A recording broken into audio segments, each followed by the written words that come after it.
Alright, we are a little past 8, but let's go ahead and... a little feedback there, hang on.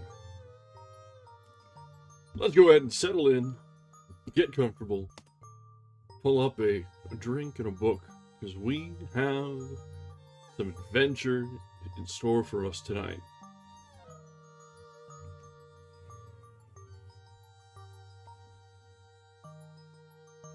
Welcome back.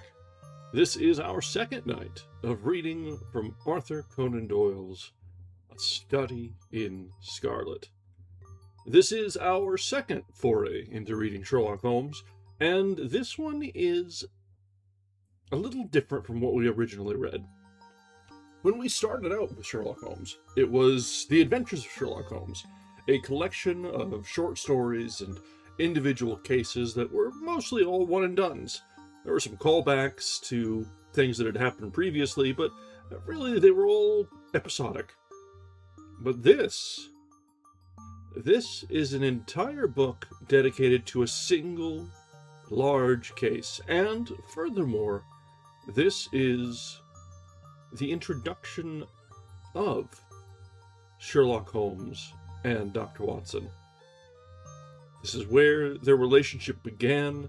This is where the partnership that transcends media came to be. We saw the first meeting. We see Watson's impressions of Holmes. We see so much behind the scenes. The fact that this is written, as almost all Sherlock Holmes stories are written, from the eyes of Watson as a third-party observer of Holmes's antics, and occasional participant, but mostly he's just there to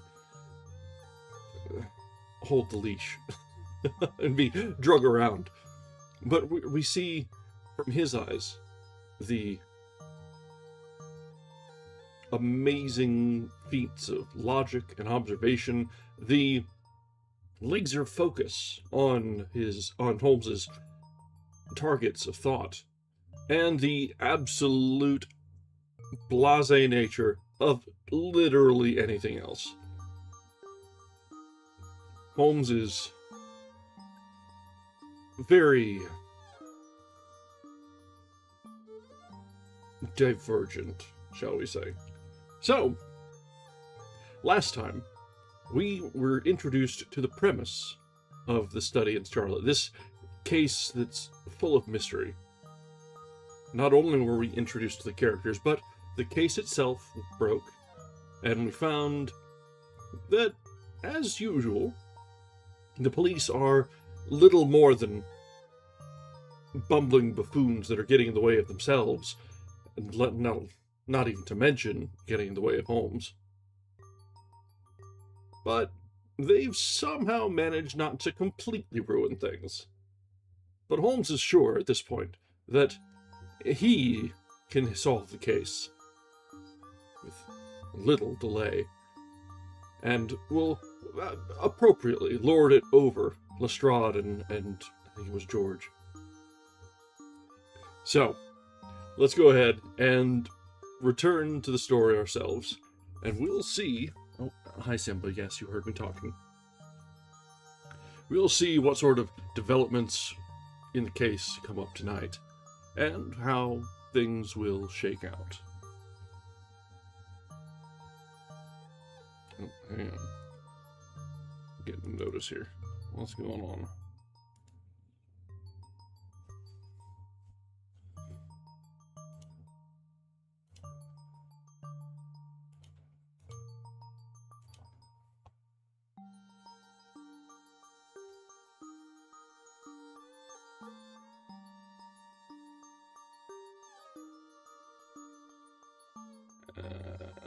I do believe that is just a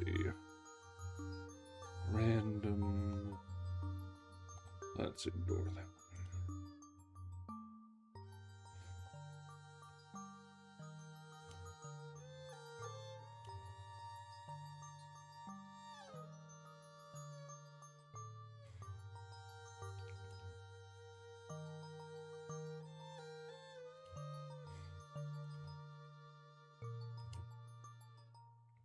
Alright.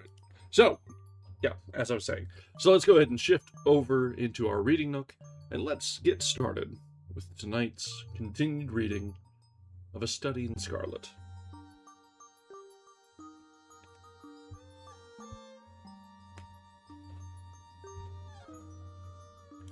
We're picking back up tonight from Chapter 6. Tobias Gregson shows what he can do. The papers next day were full of the Brixton mystery, as they termed it. Each had a long account of the affair, and some had leaders upon it in addition. There was some information in them which was new to me. I still retain in my scrapbook numerous clippings and extracts bearing upon the case. Here is a condensation of a few of them. The Daily Telegraph remarked that in the history of crime there had seldom been a tragedy which presented stranger features. The German name of the victim, the absence of all other motive, and the sinister inscription on the wall all pointed to its perpetration by political refugees and revolutionists. The socialists had many branches in America, and the deceased had no doubt infringed their unwritten laws, and been tracked down by them. After alluding airily to the Vemgerecht, Aquatofana, Carbonari, the Marchioness de Brinvilliers, the Darwinian theory, the principles of Malthus, and the Ratcliffe Highway murders, the article concluded by admonishing the government and advocating a closer watch over foreigners in England.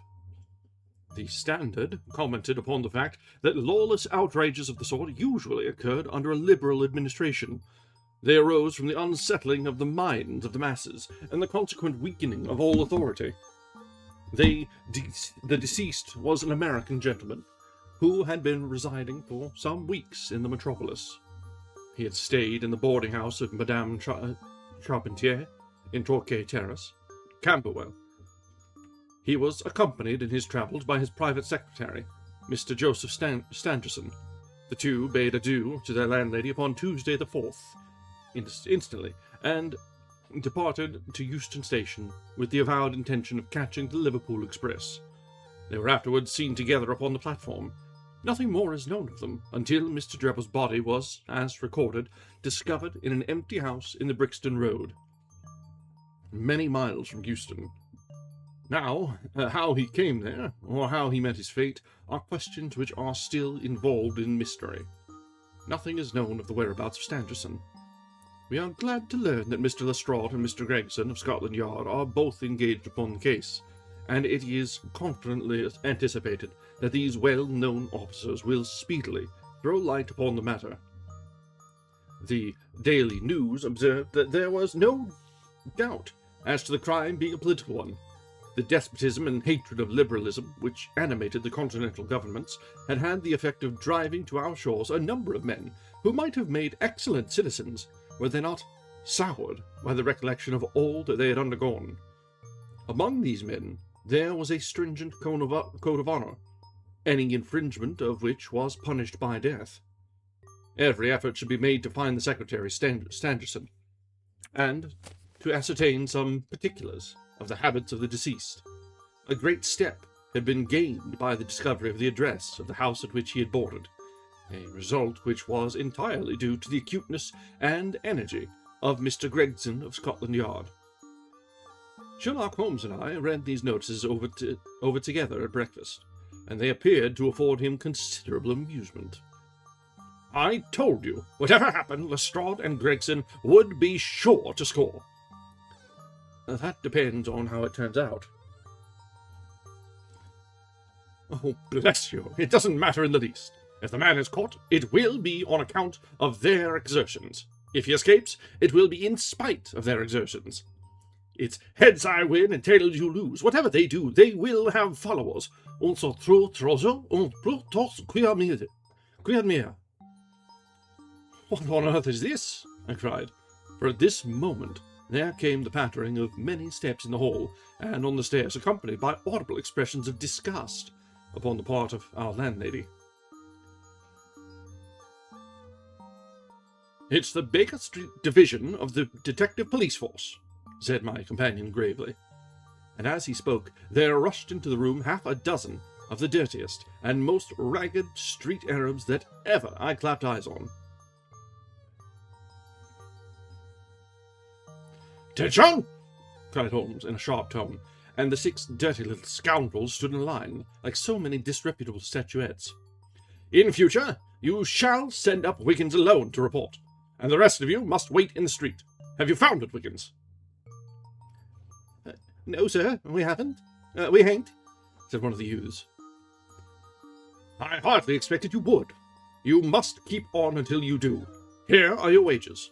He handed each of them a shilling. "Now, off you go, and come back with a better report next time." He waved his hand, and they scampered away downstairs like so many rats. And we heard their shrill voices the next moment in the street. "There's more work to be got out of one of those little beggars than out of a dozen of the force," Holmes remarked. "The mere sight of an official-looking person seals men's lips. These youngsters, however, go everywhere and hear everything. They are as sharp as needles, too. All they want is organization." "Is it on this Brixton case that you are employing them?" I asked. "Yes. There is a point which I wish to ascertain. It is merely a matter of time. Hello! We are going to hear some news. Oh, Lordy! Welcome, welcome, welcome. Got Seeley and Witsy coming in with the raid. Thank you very much for joining us. I suppose now would be a splendid time to get a reintroduction going on for anyone who is new here. I am Arthur Irving Rush.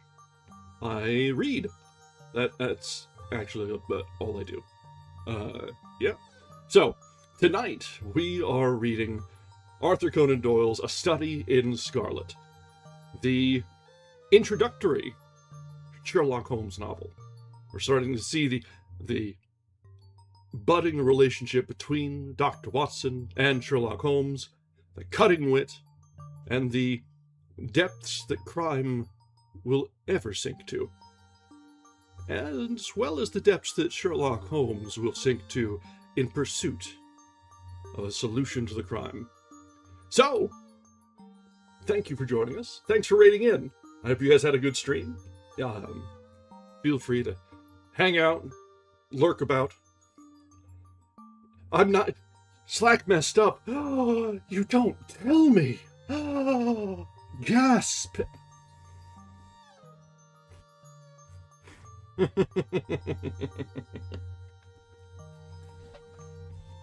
Where were you running around? So what was going on? You must explain now. You've piqued my curiosity. Oh, all right. Well, that sounds fun. I haven't been to a con. I guess every few years I go to Gen Con. It's around here for mostly board games and tabletop stuff, but it's mostly just for lack of wanting to travel. But cons are a lot of fun, of all sorts.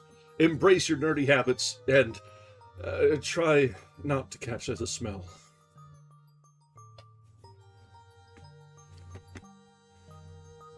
But yeah, so Slack messed up, huh? That's fantastic.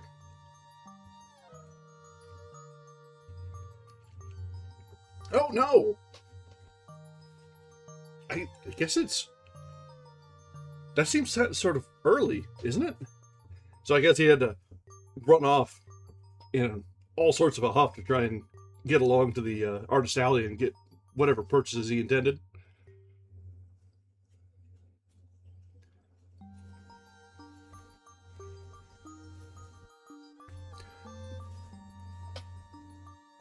Ah, 2 for 2, 2 for 2. Well, all the same. Thanks for thinking of me, and thanks for popping in. If you guys can hang out, you're more than welcome to. Otherwise, I think I need to get back into our reading tonight, and we'll see how things progress.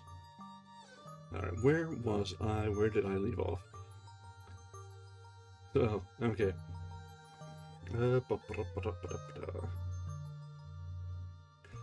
Is it on this Brixton case that you're employing them? I asked. Yes, there is a point I wish to ascertain. It is merely a matter of time. Hello, we are going to hear some good news now with a vengeance. Here is Gregson coming down the road with beatitude written upon every feature of his face.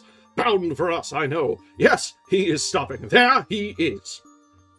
There was a violent peal at the bell, and in a few seconds the fair-haired detective came up the stairs, 3 steps at a time, and burst into our sitting room. "My dear fellow," he cried, wringing Holmes's unresponsive hand, "congratulate me! I have made the whole thing as clear as day." A shade of anxiety seemed to me to cross my companion's expressive face. "Do you mean that you are on the right track?" he asked. "The right track? Why, sir, we have the man under lock and key." "And his name is Arthur Charpentier, sub-lieutenant in Her Majesty's Navy," cried Gregson, pompously, rubbing his fat hands and inflating his chest. Sherlock Holmes gave a sigh of relief and relaxed into a smile. "Take a seat and try one of these cigars," he said. "We are anxious to know how you managed it. Will you have some whiskey and water?" "I don't mind if I do," the detective answered. "The tremendous exertions which I have gone through during the last day or two have worn me out. Not so much bodily exertion, you understand, as the strain upon the mind. You will appreciate that, Mr. Sherlock Holmes, for we are both brain workers." "You do me too much honor," said Holmes gravely. "Let us hear how you arrived at this most gratifying result." The detective seated himself in the armchair and puffed complacently at his cigar. Then, suddenly, he slapped his thigh in a paroxysm of amusement. "The fun of it is," he cried, "that fool Lestrade, who thinks himself so smart, has gone off upon the wrong track altogether. He is after the Secretary Stangerson, who had no more to do with the crime than the babe unborn. I have no doubt that he was caught him by this time." The idea that tickled Gregson so much that he laughed until he choked. "And how did you get your clue?"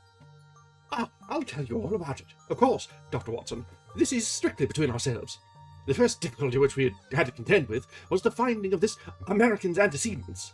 Some people would have waited until their advertisements were answered, or until parties came forward and volunteered information. That is not Tobias Gregson's way of going to work. You remember the hat beside the dead man?" "Yes," said Dr. Holmes, "by John Underwood and Sons, 129 Camberwell Road." Gregson looked quite crestfallen. "I had no idea that you had noticed that," he said. "Have you been there?" "No." "Ha!" cried Gregson in a relieved voice. "You should never neglect a chance, however small it may seem." "To a great mind, nothing is little," remarked Holmes sententiously. "Well, I went to Underwood and asked him if he had sold a hat of that size and description. He looked over his books and came on it at once. He had sent the hat to a Mr. Drebber, residing at Charpentier's boarding establishment, Torquay Terrace. Thus I got his dress." "Smart, very smart," murmured Sherlock Holmes. "I next called upon Madame Charpentier," continued the detective. "I found her very pale and distressed. Her daughter was in the room, too. An uncommonly fine girl she is, too. She was looking red about the eyes, and her lips trembled as I spoke to her. That didn't escape my notice. I began to smell a rat. You know the feeling, Mr. Sherlock Holmes, when you come upon the right scent. A kind of a thrill in your nerves. "Have you heard of the mysterious death of your late boarder, Mr. Enoch J. Drebber of Cleveland?" I asked. The mother nodded. She didn't seem able to get out a word. The daughter burst into tears. I felt more than ever that these people knew something of the matter. "At what o'clock did Mr. Drebber leave your house for the train?" At what o'clock did Mr. Drebber leave your house for the train?" I asked. "At 8 o'clock, she said, gulping in her throat to keep down her agitation. "His secretary, Mr. Stangerson, said that there were 2 trains, one at 9:15 and one at 11. He was to catch the first." "And what was the last which you saw of him?"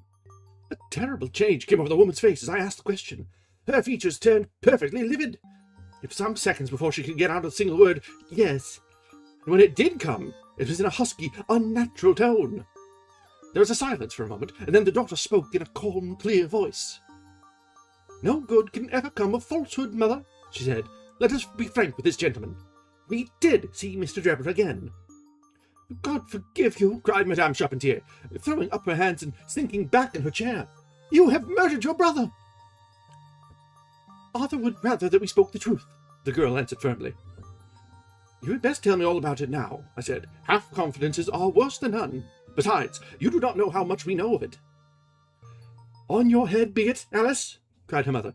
And then, turning to me, I will tell you all, sir. Do not imagine that my agitation on behalf of my son arises from any fear lest he should have had a hand in this terrible affair. He is utterly innocent of it. My dread is, however, that in your eyes, and in the eyes of others, he may appear to be compromised. That, however, is surely impossible. His high character, his profession, his antecedents would all forbid it. Your best way is to make a clean breast of the facts, I answered. Depend upon it, if your son is innocent, he will be none the worse.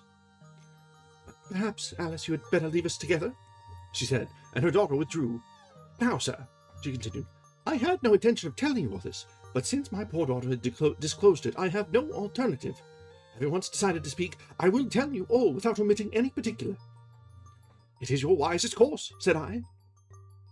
Mr. Drebber has been with us nearly 3 weeks. He and his secretary, Mr. Stangerson, had been travelling on the continent. I noticed a Copenhagen label upon each of their trunks, showing that they had been that had been their last stopping place. Stangerson was a quiet, reserved man, but his employer, I am sorry to say, was far otherwise. He was coarse in his habits and brutish in his ways. The very night of his arrival he became very much the worse for drink, and indeed after 12 o'clock in the day he could hardly ever be said to be sober. His manners toward the maid-servants were disgustingly free and familiar. Worst of all, he speedily assumed the same attitude toward my daughter, Alice, and spoke to her more than once in a way which, fortunately, she is too innocent to understand. On one occasion, he actually seized her in his arms and embraced her, an outrage which caused his own secretary to reproach him for his unmanly conduct. But why did you stand all this? I asked. I suppose that you can get rid of your boarders when you wish. Mrs. Charpentier blushed at my pertinent question. Would to God that I had given him notice on the very day that he came, she said. But it was a sore temptation. They were paying £1 a day each, £14 a week, and this is the slack season.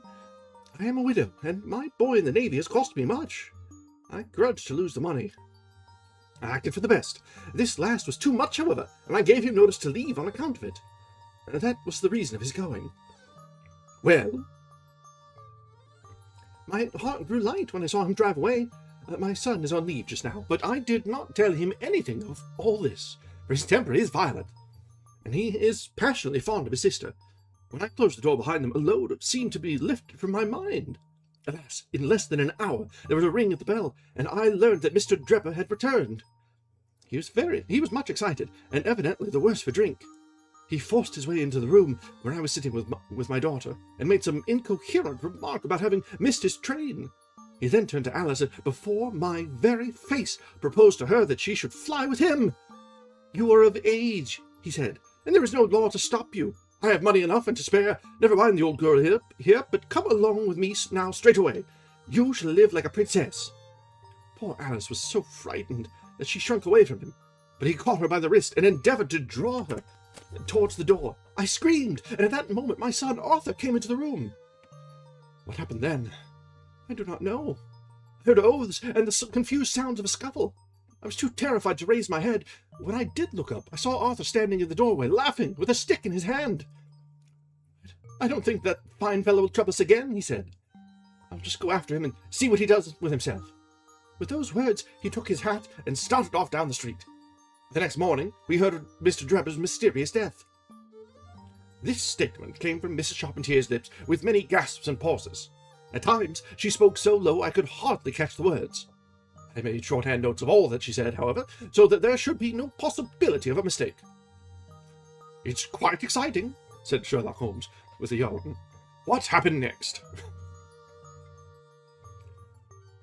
When Miss Charpentier paused, the detective continued, I saw that the whole case hung upon one point. Fixing her with my eye in a way which I always found effective with women, I asked her at what hour her son returned. I do not know, she answered. Not know? No, he has a latchkey and he let himself in. After you went to bed? Yes. When did you go to bed? About 11. So your son was gone at least 2 hours? Yes. Possibly 4 or 5? Yes. What was he doing during that time? I do not know, she answered, turning white to her very lips. Of course, after that, there was nothing more to be done. I found out where Lieutenant Charpentier was, took 2 officers with me, and arrested him. When I touched him on the shoulder and warned him to come quietly with us, he answered it to us as bold as brass, "I suppose you are arresting me for being concerned in the death of that scoundrel Drebber," he said.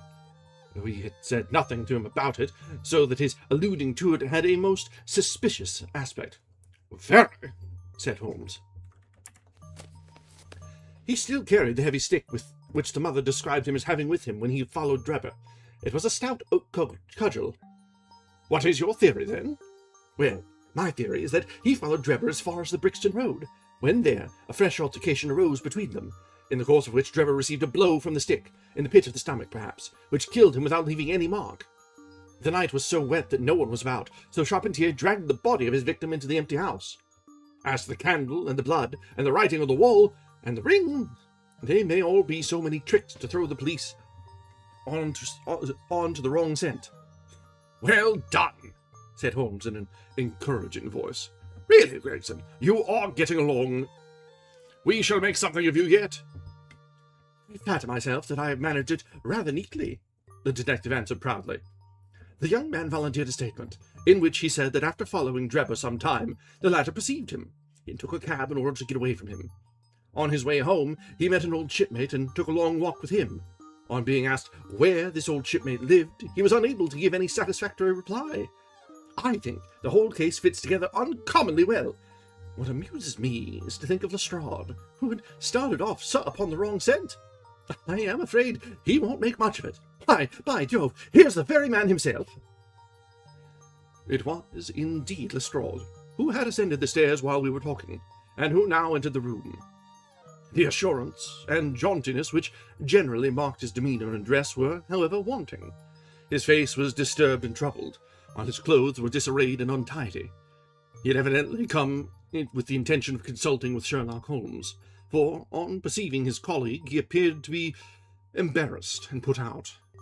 He stood in the centre of the room, fumbling nervously with his hat and uncertain what to do. "This is a most extraordinary case," he said at last. "A most incomprehensible affair."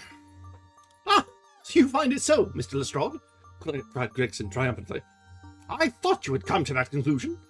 Have you managed to find the secretary, Mr. Joseph Stangerson?" "The secretary, Mr. Joseph Stangerson," said Lestrade gravely, "was murdered at Halliday's private hotel about 6 o'clock this morning." "What a twist!" So that was one of those odd chapters where it's all someone telling another story that they had heard, which makes it very difficult to determine which voice to pull out for any which bit, because I rather think that the detective is not a prime storyteller. He's just reading his notes aloud. So we kept it to Gregson's voice for the most part, but it is always a question of how things should play a part and how we go across for the delivery on those sections. But as we've seen already, this case is getting twisty. Holmes is following one line, Gregson and Lestrade are following other lines, and there's competing and conflicting developments in each of them. Gregson has written off the secretary entirely, and Lestrade, on following the secretary, finds that the man has been murdered. So, there are further developments.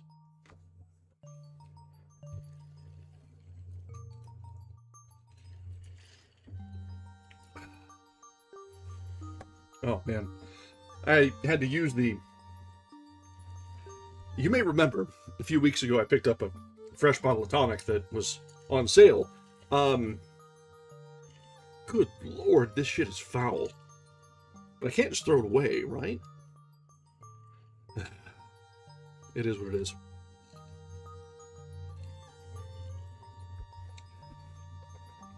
Alright, let's continue on with Chapter 7. Light in the Darkness.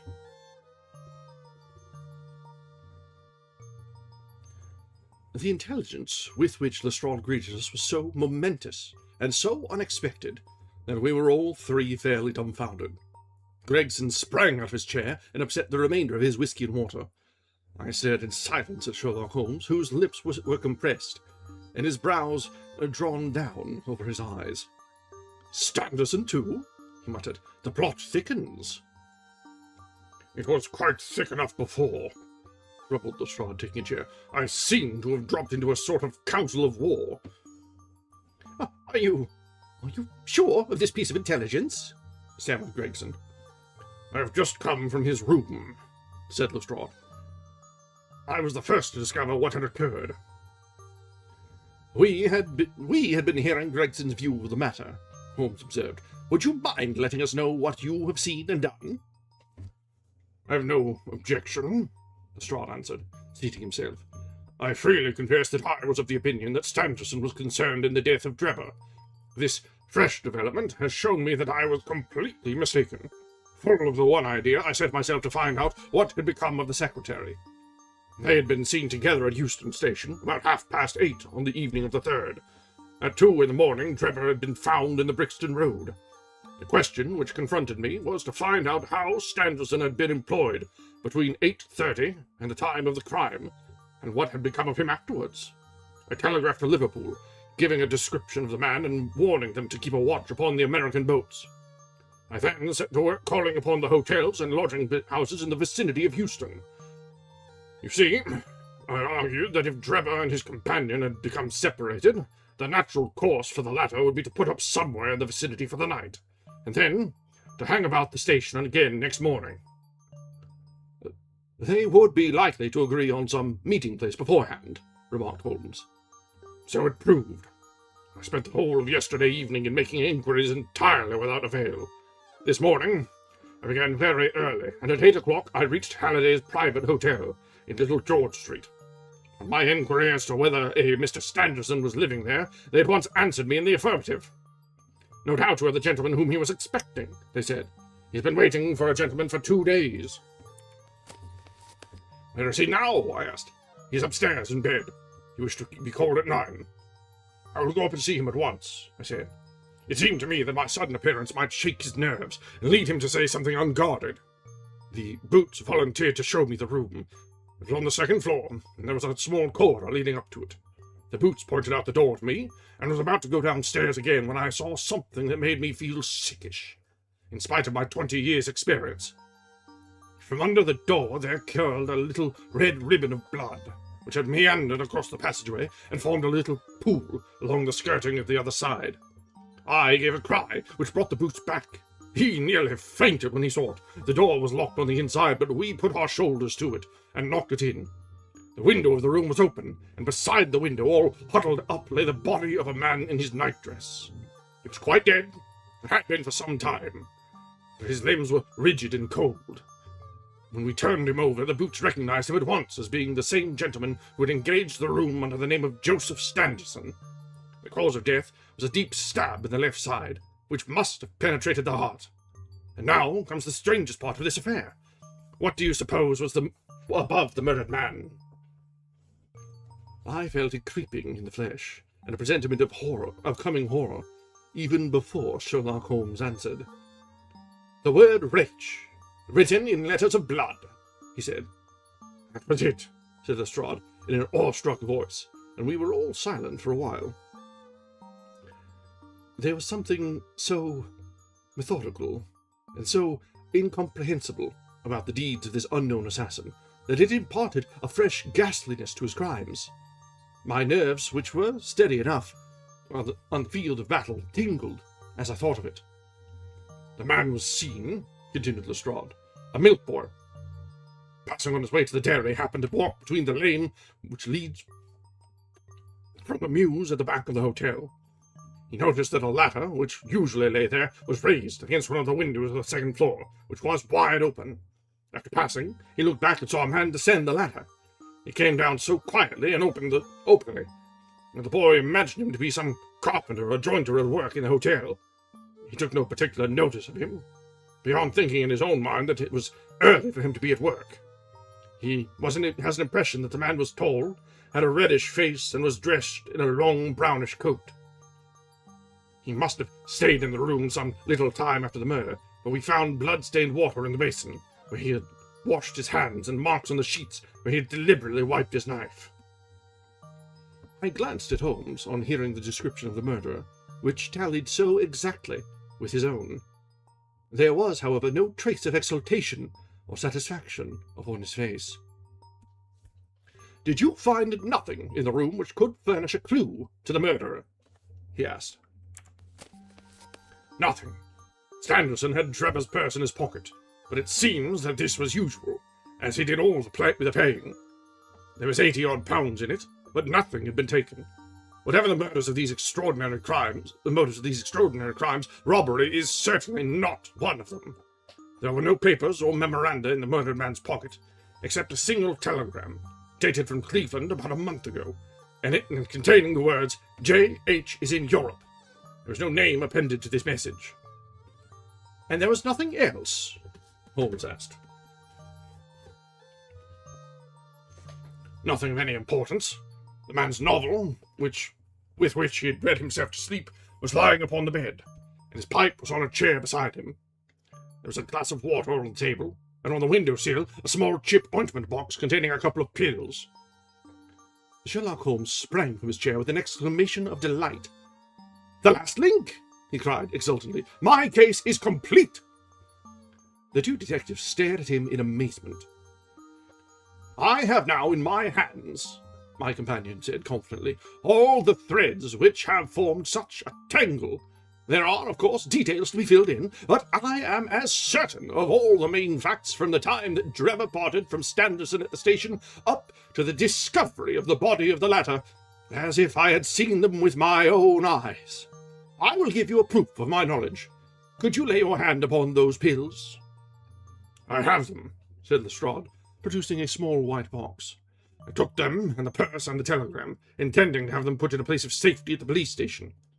It was the merest chance my taking these pills, for I am bound to say that I do not attach any importance to them." "Give them here," said Holmes. "Now, Doctor," turning to me, "are those ordinary pills?" They certainly were not. They were of a pearly grey colour, small, round, and almost transparent against the light. "From their lightness and transparency, I should imagine that they are soluble in water," I remarked. Precisely so," answered Holmes. "Now, would you mind going down and fetching that poor little devil of a terrier which has been bad so long, and which the landlady wanted you to put out of its pain yesterday?"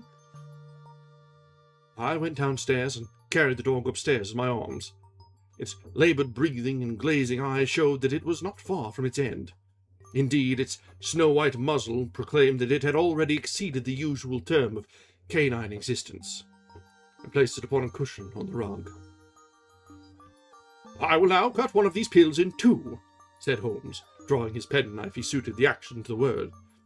"One half we return into the box for future purposes. The other half I will place in this wine-glass, in which is a teaspoonful of water. You perceive that our friend the doctor is right, and that it readily dissolves." "This may be very interesting," said Lestrade, in the injured tone of one who suspects that he is being laughed at. "I cannot see, however, what it has to do with the death of Mr. Joseph Standerson." "Patience, my friend, patience. You will find in time that it has everything to do with it. I shall now add a little milk to make the mixture palatable, and on presenting it to the dog, we find that he laps it up readily enough." As he spoke, he turned the contents of the wine-glass into a saucer, and placed it in front of the terrier, who speedily licked it dry. Sherlock Holmes's earnest demeanour had so far convinced us that we all sat in silence, watching the animal intently, and expecting some startling effect. None such appeared, however. The dog continued to lie stretched upon the cushion, breathing in a laboured way, but apparently neither the better nor the worse for its draught. Holmes had taken out his watch, and as minute followed minute without result, an expression of the utmost chagrin and disappointment appeared upon his features. He gnawed his lip, drummed his fingers upon the table, and showed every other symptom of acute impatience. So great was his emotion that I felt sincerely sorry for him, while the two detectives smiled derisively, by no means displeased at this check which he had met. "It can't be a coincidence," he cried, at last springing from his chair and pacing wildly up and down the room. "It is impossible that it should be a mere coincidence. The very pills which I suspected in the case of Drebber are actually found after the death of Sanderson, and yet they are inert. What can it mean? Surely my whole chain of reasoning cannot have been false. It is impossible.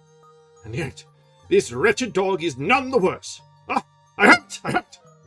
With a perfect shriek of delight, he rushed to the box, cut the other pill in two, dissolved it, added milk, and presented it to the terrier. The unfortunate creature's tongue seemed hardly to have been moistened in it before it gave a convulsive shiver in every limb, and lay as rigid and lifeless as if it had been struck by lightning. Sherlock Holmes drew a long breath and wiped the perspiration from his forehead. "I should have more faith," he said. "I ought to know by this time that when a fact appears to be opposed to a long train of deductions, it invariably proves to be capable of bearing some other interpretation.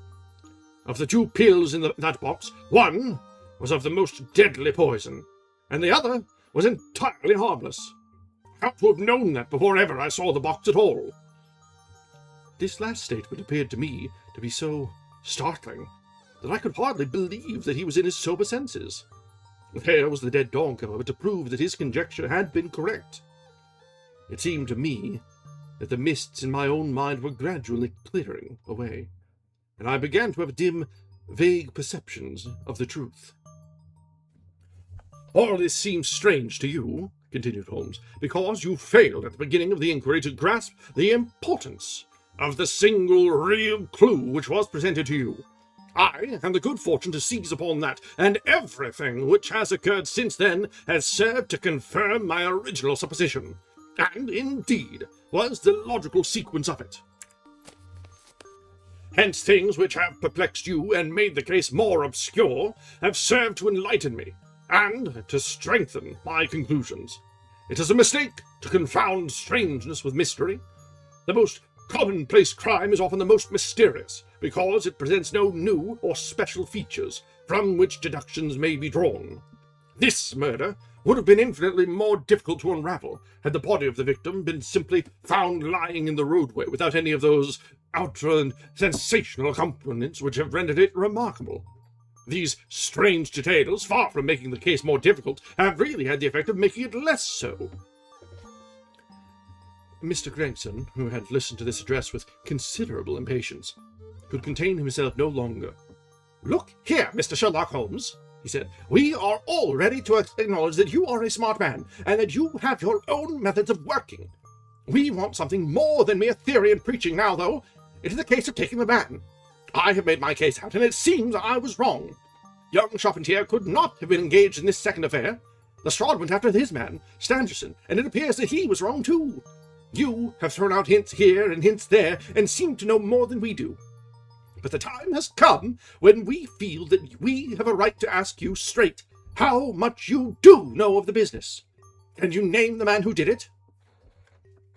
"I cannot help feeling that Gregson is right, sir," remarked Lestrade. "We have both tried, and we have both failed. You have remarked more than once since I have been in the room that you had all the evidence which you require. Surely you will not withhold it any longer." "Any delay in arresting the assassin," I observed, "might give him time to perpetrate some fresh atrocity." Thus, pressed by us all, Holmes showed signs of irresolution. He continued to walk up and down the room with his head sunk on his chest and his brows drawn out, as was his habit when lost in thought. "There will be no more murders," he said at last, stopping abruptly and facing us. "You can put that consideration out of the question. You have asked me if I know the name of the assassin. I do. The mere knowing of his name is a small thing, however, compared with the power of laying our hands upon him. This I expect very shortly to do. I have good hopes of managing it through my own arrangements, but it is a thing which needs delicate handling, for we have a shrewd and desperate man to deal with, who is supported, as I have had occasion to prove, by another who is as clever as himself. As long as this man has no idea that anyone can have a clue, there is some chance of securing him. But if he had the slightest suspicion, he would change his name and vanish in an instant among the 4 million inhabitants of this great city. Without meaning to hurt either of your feelings, I am bound to say that I consider these men to be more than a match for the official force. And that is why I have not asked your assistance. If I fail, I shall, of course, incur all the blame due to this omission. But that I am prepared for. At present, I am ready to promise that the instant that I can communicate with you without endangering my own combinations, I shall do so. Gregson and Lestrade seemed to be far from satisfied by this assurance, or by the depreciating allusion to the detective police. The former had flushed up to the roots of his flaxen hair, while the other's beady eyes glistened with curiosity and resentment. Neither of them had time to speak, however, before there was a tap at the door, and the spokesman of the street Arabs, young Wiggins, introduced his significant and unsavoury person. "Please, sir," he said, touching his forelock, "I have the cab downstairs." "Good boy," said Holmes blandly. "Why don't you introduce this pattern at Scotland Yard?" he continued, taking a pair of steel handcuffs from a drawer. "See how beautifully the spring works? They fasten in an instant." "No pattern is good enough," remarked Lestrade. "If we can only find the man to put them on." Very good, said Holmes, smiling. "The cabman may as well help me with my boxes. Just help him step up, Wiggins." I was surprised to find my companion speaking as though he were about to set out on a journey. Since he had not said anything to me about it, there was a small portmanteau in the room, and this he pulled out and began to strap. He was busily engaged at it when the cabman entered the room. "Just give me help with this buckle, cabman," he said, kneeling over his task, and never turning his head. The fellow came forward with a somewhat sullen, defiant air, and put his hands to assist. At that instant there was a sharp click, the jangling of metal, and Sherlock Holmes sprang to his feet again. "Gentlemen," he cried with flashing eyes, "let me introduce to you Mr. Jefferson Hope, the murderer of Enoch Drebber and of Joseph Stangerson." The whole thing occurred in a moment, so quickly that I had no time to realize it. I have a vivid recollection of that instant, of Holmes's triumphant expression and the ring of his voice, of the cabman's dazed, savage face, as he glared at the glittering handcuffs, which had appeared as if by magic upon his wrists. For a second or two we might have been a group of statues. Then, with an inarticulate roar of fury, the prisoner wrenched himself free from Holmes's grasp and hurled himself through the window. Woodwork and glass gave way before him, but before he got quite through, Gregson, Lestrade, and Holmes sprang upon him like so many staghounds. He was dragged back into the room, and then commenced a terrific conflict. So powerful and so fierce was he that the 4 of us were shaken off again and again. He appeared to have the convulsive strength of a man in an epileptic fit. His face and hands were terribly mangled by his passage through the glass, but loss of blood had no effect in diminishing his resistance. It was not until Lestrade succeeded in getting his hand inside his neckcloth and half strangling him that we made him realize that his struggles were of no avail, and even then we felt no security until we had pinioned his feet as well as his hands. That done, we rose to our feet breathless and panting. "We have his cab," said Sherlock Holmes. "It will serve to take him to Scotland Yard. And now, gentlemen," he continued with a pleasant smile, "we have reached the end of our little mystery. You are very welcome to put any questions that you like to me now, and there is no danger that I will refuse to answer them." All right, that brings us to the end of Chapter 7 and the end of Part 1. Seemingly the end of the case, but we're only halfway through the book. There's quite a lot more to be had. And this actually fits relatively decently to about the start of our break time, because we have ads coming up, and I would not suffer anyone to have to sit through ads and risk missing anything. So we've got about 2 minutes to decompress with this one and talk about the book, and then we'll take a short break So we'll work it out. So, we see Gregson had his idea. That was patently false.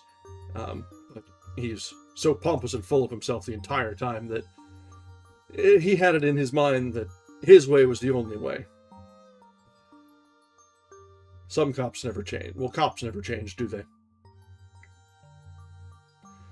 Lestrade, if you're familiar at all with Sherlock Holmes in general, Lestrade's the more familiar of the Scotland Yard detectives, attachés. He comes up from time to time in other stories, and at least in this one, he seems a little bit more open to being wrong and needing help. He realizes that he's in over his head and comes to Holmes for help rather than to gloat. So, I'm immediately more endeared to Lestrade than I ever have been toward Gregson.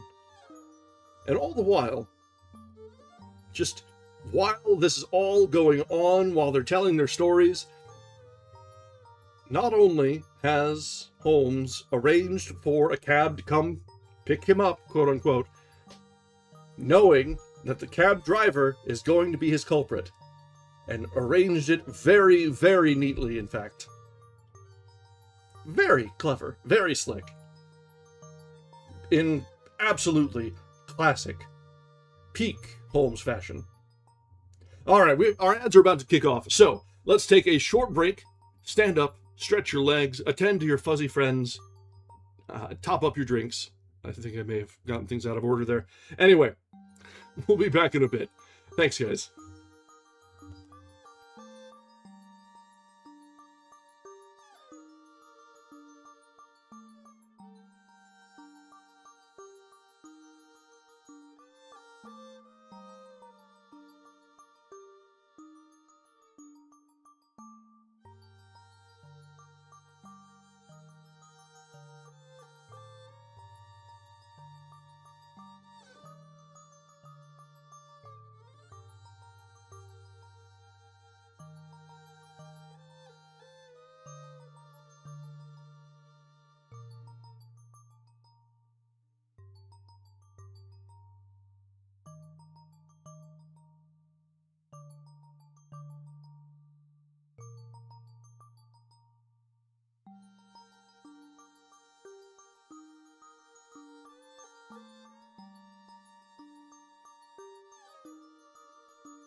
All right, we are back.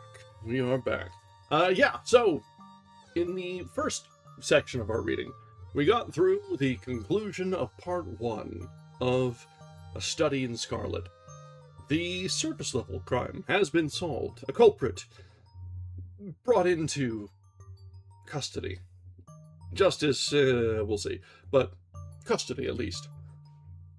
And yes, as Akimo says, so many adaptations make Lestrade out to be confrontational, a rival, an adversary.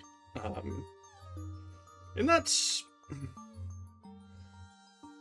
I can see why the adaptations do that. It adds more drama to the interaction. There's always... You see it in every sort of situation where there's the third party and the official detective, or the private and public detectives. The one is always pushing against the other. It's a way to add tension to a scene and develop a relationship. Even in silly things like Psych, you see it. So, I can't really fault anyone for adapting Lestrade to be a little bit more abrasive, because it does make good storytelling. Yeah, adaptations do like to make Holmes far more insufferable. Now, to be fair, even in the source material, he is rather insufferable. He is proud in the extreme, and looks down on literally everyone to some level. But it's usually in just a slightly... Yeah, it's generally, in the source material at least, it's not annoying how much he seems to be better than everyone else. It's just a personality point. But in a lot of the adaptations, they go out of their way to make him very much a twat. It is one of the great failings of the adaptations. Oh, yes, welcome back, Simba. Welcome back. You're both hanging out. All right, so let's get back into our reading. We have another part ahead of us, and we're about halfway through, just shy of halfway. So let's see what we have next in part 2 of A Study in Scarlet, The Country of the Saints. Clicked out of focus, hang on. Taking out, there we go. Chapter 1, On the Great Alkali Plain. In the central portion of the great North American continent, there lies an arid and repulsive desert, which for many a long year served as a barrier against the advance of civilization, from the Sierra Nevada to Nebraska, and from the Yellowstone River in the north to the Colorado upon the south, is a region of desolation and silence. Nor is nature always in one mood throughout this grim district. It comprises snow-capped and lofty mountains, and dark and gloomy valleys. There are swift-flowing rivers which dash through jagged canyons, I think. I'm awful with accents. And there are enormous plains, which in winter are white with snow, and in summer are grey with the saline alkali dust. They all preserve, however, the common characteristics of barrenness, inhospitality, and misery. There are no inhabitants of this land of despair. A band of Pawnees or Blackfeet may occasionally traverse it in order to reach other hunting grounds. But the hardiest of the braves are glad to lose sight of those awesome plains, and to find themselves once more upon their prairies. The coyote skulls among the scrub, the buzzard flaps heavily. The coyote skulks among the scrub, the buzzard flaps heavily through the air, and the clumsy grizzly bear lumbers through the dark ravines, and picks up such sustenance as it can amongst the rocks.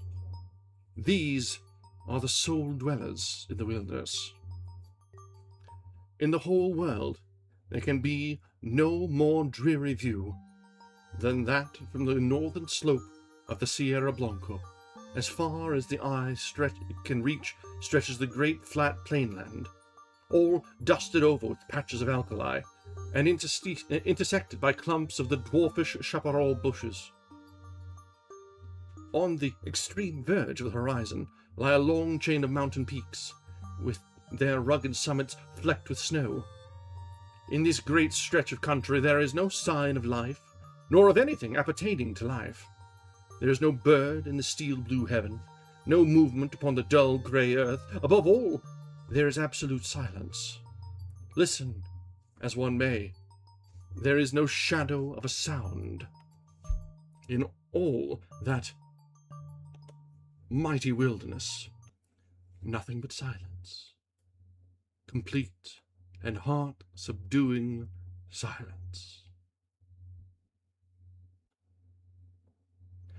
It has been said that there is nothing appertaining to life upon the broad plain. That is hardly true. Looking down from the Sierra Blanco, one sees a pathway traced out across the desert, which winds away and is lost in the extreme distance. It is rutted with wheels and trodden down by the feet of many adventurers. Here and there are scattered white objects which glisten in the sun and stand out against the dull deposit of alkali. Approach and examine them. They are bones, some large and coarse, others smaller and more delicate. The former have belonged to oxen, and the latter to men. For 1,500 miles one may trace this ghastly caravan route by these scattered remains of those who had fallen by the wayside. Looking down on this very scene, there stood upon the 4th of May, 1847, a solitary traveller. His appearance was such that he might have been the very genius or demon of the region.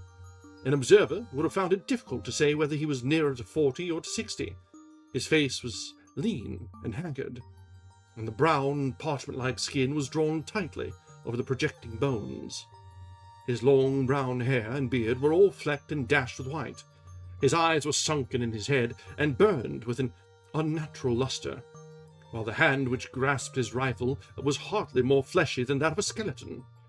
As he stood, he leaned upon his weapon for support, and yet his tall figure and the massive framework of his bones suggested a wiry and vigorous constitution. His gaunt face, however, and his clothes, which hung so baggily over his shriveled limbs, proclaimed what it was that gave him that senile and decrepit appearance. The man was dying from hunger and from thirst. He had toiled painfully down the ravine and on to this little elevation in the vain hope of seeing some signs of water. Now the great salt plain stretched before his eyes, and the distant belt of savage mountains without a sign anywhere of plant or tree which might indicate the presence of moisture. In all that broad landscape there was no gleam of hope. North and east and west he looked with wild, questioning eyes, and then he realized that his wanderings had come to an end, and that there, on that barren crag, he was about to die. "Why not here, as well as in a feather bed, 20 years hence?" he muttered, as he seated himself in the shelter of a boulder. Before sitting down, he had deposited upon the ground his useless rifle, and also a large bundle tied up in a grey shawl, which he had carried slung over his right shoulder. It appeared to be somewhat too heavy for his strength, for in lowering it, it came down on the ground with some little violence. Instantly there broke from the grey parcel a little moaning cry, and from it there protruded a small, scarred face, with very bright brown eyes, and two little speckled, dimpled fists. "You've hurt me," said a childish voice reproachfully. "Have I, though?" The man answered penitently. "I didn't go for to do it." As he spoke, he unwrapped the grey shawl and extricated a pretty little girl of about 5 years of age, whose dainty shoes and smart pink frock, with its little linen apron, all bespoke a mother's care. The child was pale and wan, but her healthier arms and legs showed that she had suffered less than her companion. "How's it now?" he answered anxiously, but she was still rubbing the tosy golden curls, which covered the back of her head. "It didn't make it well," she said, with perfect gravity, showing the injured part up to him. "That's what Mother used to do. Where's Mother?" "Mother's gone. I guess you'll see her before long." "Gone, eh?" said the little girl. "Funny. She didn't say goodbye. She most always did if she was just going over to Auntie's for tea. And now she's been away for 3 days. Say, it's awful dry, ain't it? Ain't there no water? No nothing to eat?" "No, there ain't nothing, dearie. You'll just need to be patient a while, and then you'll be all right. Put your head up agin me like that, and then you'll feel bullier. It ain't easy to talk when your lips is like leather. I guess I'd best let you know how the cards lie. What's that you've got?" "Pretty things. Fine things," cried the little girl enthusiastically, holding up 2 glittering fragments of mica. "When we goes back to home, I'll give them to Brother Bob."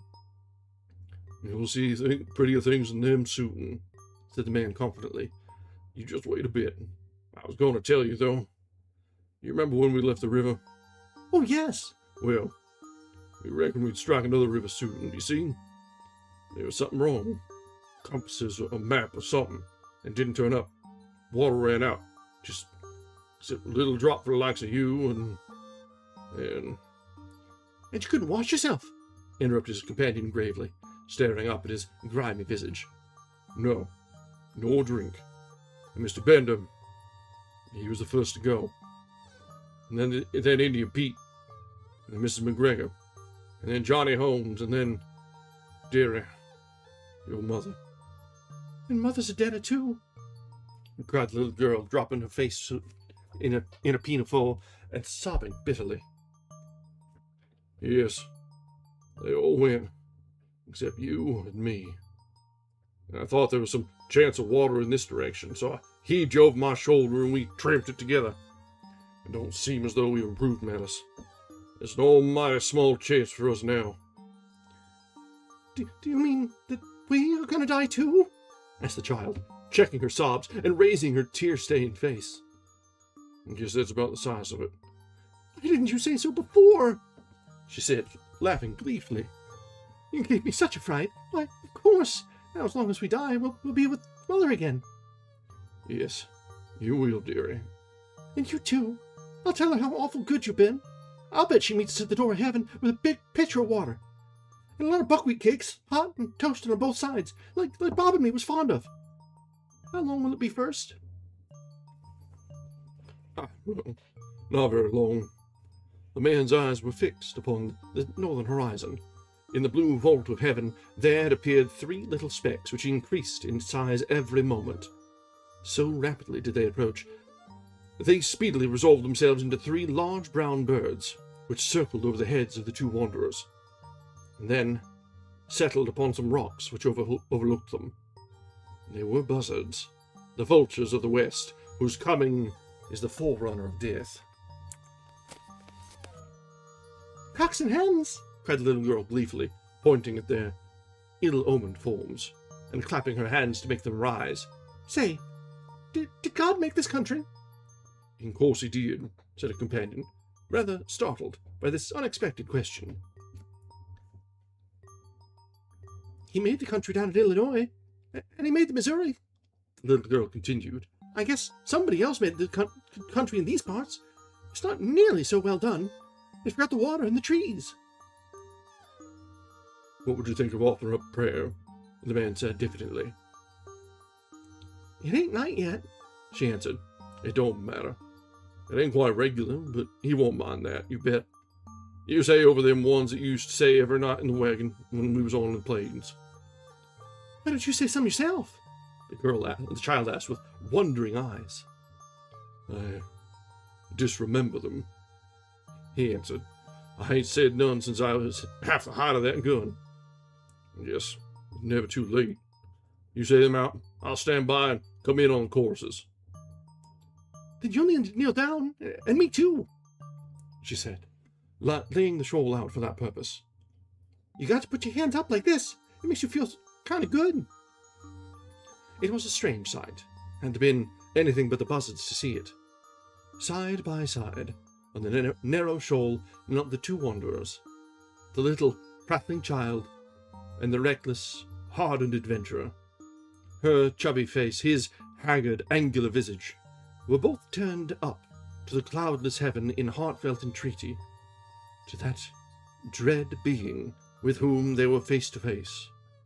While the two voices, the one thin and clear, the other deep and harsh, united in the entreaty for mercy and forgiveness, the prayer finished. They resumed their seat in the shadow of the boulder until the child fell asleep, nestling upon the broad breast of her protector. He watched over her slumber for some time, but nature proved to be too strong for him. For 3 days and nights, and 3 nights, he had allowed himself neither rest nor repose. Slowly the eyelids drooped over the tired eyes, and the head sunk lower and lower upon the breast, until the man's grizzled beard was mixed with the gold tresses of his companion, and both slept the same deep and dreamless slumber. Had the wanderer remained awake for another half-hour, a strange sight would have met his eyes. Far away, on the extreme verge of the alkali plain, there rose up a little spray of dust, very slight at first, and hardly to be distinguished from the mists of the distance, but gradually growing higher and broader until it formed a solid, well-defined cloud. This cloud continued to increase in size until it became evident that it could only be raised by a great multitude of moving creatures. In more fertile spots, the observer would have come to the conclusion that one of those great herds of bisons which graze upon the prairie land was approaching them. This was obviously impossible in these arid wilds. As the whirl of dust drew nearer to the solitary bluff upon which the two castaways were reposing, the canvas-covered tilts of wagons and the figures of armed horsemen began to show up through the haze, and the apparition revealed itself as being a great caravan upon its journey for the west. But what a caravan! When the head of it had reached the base of the mountains, the rear was not yet visible on the horizon. Right across the enormous plain stretched the straggling array. Wagons and carts, men on horseback and men on foot, innumerable women who staggered along under burdens, and children who toddled beside wagons, or peeped out from under the white coverings. This was evidently no ordinary party of immigrants, but rather some nomad people who had been compelled from stress of circumstances to seek themselves a new country. There rose through the clear air a confused clattering and rumbling from this great mass of humanity, with the creaking of wheels and the neighing of horses. Loud as it was not sufficient to rouse the two tired wayfarers above them. At the head of the column there rode a score or more of grave, iron-faced men, clad in sombre homespun garments and armed with rifles. On reaching the base of the bluff they halted and held a short council among themselves. "Wheels are to the right, my brothers," said one, a hard-lipped, clean-shaven man with grizzly hair. "To the right of Sierra Blanca, and we shall reach the Rio Grande," said another. "Fair enough for water," cried a third. "He who could draw it from the rocks will not now abandon his own chosen people." "Amen, amen," responded the whole party. They were about to resume their journey, when one of the youngest and keenest-eyed uttered an exclamation and pointed up at the rugged crag above them. From its summit there fluttered a little wisp of pink, showing up hard and bright against the grey rocks behind. At the sight there was a general reining up of horses and unslinging of guns, while fresh horsemen came galloping up to reinforce the vanguard. The word "Redskins" was on every lip. "There can't be any numbered Injuns here," said the elderly man who appeared to be in command. "We have passed the Pawnees, and there are no other tribes until we cross the great mountains." "Shall I go forward and see, Brother Stangerson?"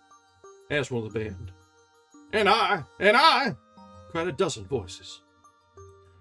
"Leave your horses below, and we will await you here," the elder answered. In a moment the young fellows had dismounted, fastened their horses, and were ascending the precipitous slope which led up to the object which had excited their curiosity. They advanced rapidly and noiselessly, with the confidence and dexterity of practiced scouts. The watchers from the plain below could see them flit from rock to rock until their figures stood out against the skyline. The young man who had first given the alarm was leading them. Suddenly, his followers saw him throw up his hands as though overcome with astonishment, and on joining him they were affected in the same way by the sight which met their eyes. On the little plateau, which crowned the barren hill, there stood a single giant boulder, and against this boulder there lay a tall man, long-bearded and hard-featured, but of an excessive thinness. His placid face and regular breathing showed that he was fast asleep. Beside him lay a little child, with her round white arms encircling his brown sinewy neck, and her golden-haired head resting upon the breast of his velveteen tunic. Her rosy lips were parted, showing the regular line of snow-white teeth within, and a playful smile played over her infantile features. Her plump little white legs, terminating in white socks and neat shoes with shining buckles, offered a strange contrast to the long, shriveled members of her companion. On the ledge of rock above this strange couple, there stood 3 solemn buzzards, who, at the sight of the newcomers, uttered raucous screams of disappointment and flapped sullenly away. The cries of the foul birds awoke the 2 sleepers, who stared about them in bewilderment. The man staggered to his feet and looked down upon the plain, which had been so desolate when sleep had overtaken him, and which was now traversed by this enormous body of men and of beasts. His face assumed an expression of incredulity as he gazed, and he passed his bony hand over his eyes.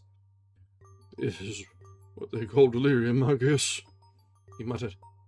The child stood beside him, holding on to the skirt of his coat, and said nothing, but looked all round her with the wondering, questioning gaze of childhood.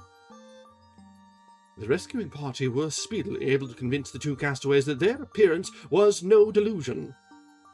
One of them seized the little girl and hoisted her upon his shoulder, while 2 others supported her gaunt companion and assisted him towards the wagons. My name is John Fair," the wanderer explained. "Me and that little one, all that's left are 21 people. The rest is all dead of thirst and hunger away down in the south." "Is she your child?" asked someone. "I guess she is now," the other cried defiantly. "She's mine, 'cause I saved her. No man will take her from me. She's Lucy Ferry from this day on. Who are you, though?" he continued, glancing with curiosity at his stalwart, sunburned rescuers. "There seems to be a powerful lot of you." "Nigh upon 10,000, said one of the young men. "We are the persecuted children of God, the chosen of the angel Morona." "I never heard a tale of him," the wanderer. "He appears to have chosen a fair crowd of you." "Do not jest at what is sacred, at that which is sacred," said the other sternly. "We are not those who believe in those sacred writings drawn in Egyptian letters on plates of beaten gold, which were handed unto the holy Joseph Smith at Palmyra. We have come from Nauvoo, in the state of Illinois, where we had founded our temple. We come to seek a refuge from the violent man and from the godless, even though it be the heart of the desert."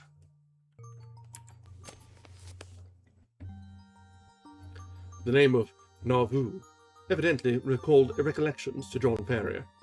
"I see," he said. "You are the Mormons."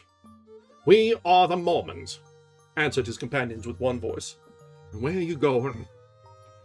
"We do not know. The hand of God is leading us under the person of our prophet. You must come before him. He shall say what is to be done with you." They had reached the base of the hill by this time, and were surrounded by crowds of the pilgrims, pale-faced, meek-looking women, strong, laughing children, and anxious, earnest-eyed men. Many were the cries of astonishment and of commiseration which arose from them when they perceived the youth of one of the strangers, and the destitution of the other. Their escort did not halt, however, but pushed on, followed by a great crowd of Mormons, until they reached a wagon, which was conspicuous for its great size and for the gaudiness and smartness of its appearance. 6 horses were yoked to it, whereas the others were furnished with 2, or at most 4 apiece. Beside the driver there sat a man who could not have been more than 30 years of age, but whose massive head and resolute expression marked him as a leader. He was reading a brown-backed volume, but as the crowd approached, he laid it aside and listened attentively to an account of the episode. Then he turned to the 2 castaways. "If we take you with us," he said in solemn words, "it can only be as believers in our own creed. We shall have no wolves in our fold. Better far that your bones should bleach in this wilderness than that you should prove to be that little speck of decay, which in time corrupts the whole fruit. Will you come with us on these terms?" "Yes, I'll come with you on any terms," said Ferrier, with such emphasis that the grave elders could not restrain a smile. The leader alone retained his stern, impressive expression. "Take him, Brother Stangerson," he said. "Give him food and drink, and the child likewise. Let it be your task also to teach him our holy creed. We have delayed long enough. On to Zion! On to Zion!" cried the crowd of Mormons. And the words rippled down the long caravan, passing from mouth to mouth until they died away in a dull murmur in the far distance. With a cracking of whips and a creaking of wheels, the great wagons got into motion, and soon the whole caravan was winding along once more. The elder, to whose care the 2 waifs had been committed, led them to his wagon, where a meal was already awaiting them. "You shall remain here," he said. "In a few days you will have recovered from your fatigues. In the meantime, remember that now and forever you are of our religion. Brigham Young has said it, and he has spoken with the voice of Joseph Smith, which is the voice of God." Okay, I was not expecting Mormons out of nowhere in a Sherlock Holmes book. And now I'm feeling a little icky, let's be real. What? I know that Sherlock Holmes books very, very frequently hinge upon the strange and fantastical. It's, you know what, you say you never expect it to be the Mormons, but I swear to God, if my doorbell rings, it's usually the Mormons. It's either the Mormons or it's the Jehovah's Witnesses. Neither of them ever respect no soliciting signs. Never. Never. The only difference is the Mormons wear name tags.